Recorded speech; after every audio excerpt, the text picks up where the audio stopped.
Hey there, let's talk about something that's a real daily struggle for so many people. If you or someone you love is over 80 and dealing with AMD, you know that just reading can feel like a battle. Well, today, we're going to make the choice of which tool to use simple.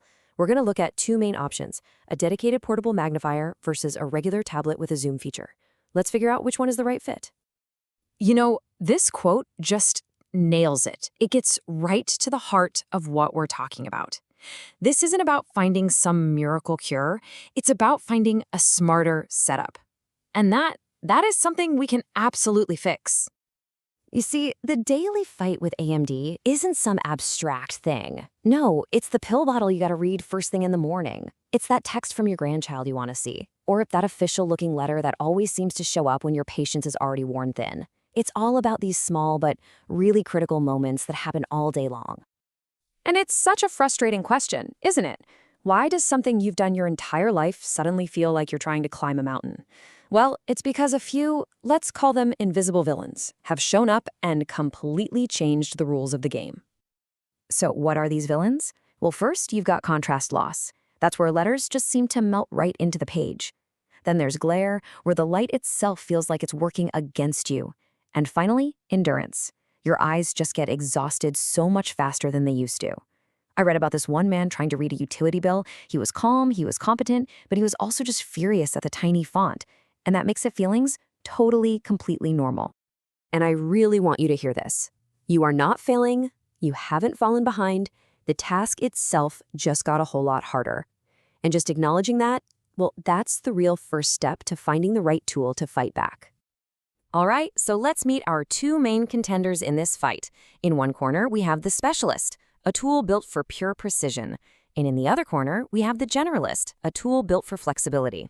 Now, this isn't about which one is better overall. It's about which one is better for a very specific job. So, the portable electronic magnifier, that's your Specialist. It's designed to do one thing really, really well. Read small, crucial text quickly and without mistakes. Think prescription labels, bank statements, that kind of thing. The tablet, on the other hand, is your generalist. It's fantastic for more leisurely reading, books, the news, emails, and of course, for staying connected with family through video calls. But all that flexibility does come with a bit of a steeper learning curve. So here's the bottom line, the most important takeaway. The magnifier is your best defense against making a critical mistake, like misreading a medication dosage. But the tablet?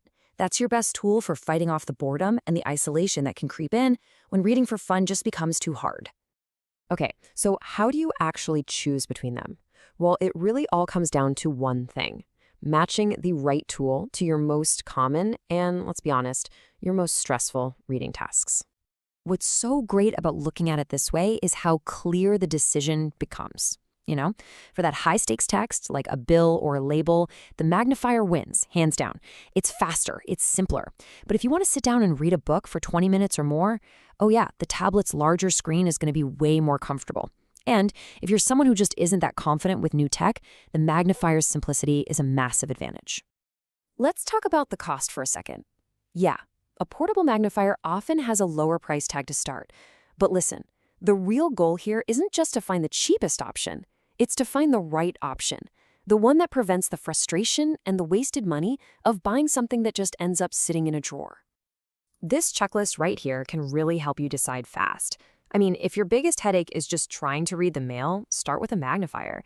If it's trying to keep up with the news, a tablet is probably your answer. And this is a big one. If you have a hand tremor, that freeze frame feature on a magnifier can be an absolute game changer. A great tool with a bad setup is still a bad tool. It's useless. So let's talk about how to get both of these devices working for you in just a few minutes so you can build some confidence right out of the gate. For the magnifier, the name of the game is simplicity. Just find a magnification level that feels good, pick one high contrast mode, like say black text on a white background or the other way around, and just stick with it. Don't overcomplicate it. Then practice on two things you actually need to read. And boom, you're done. Now, tablet setup is all about clearing out the clutter.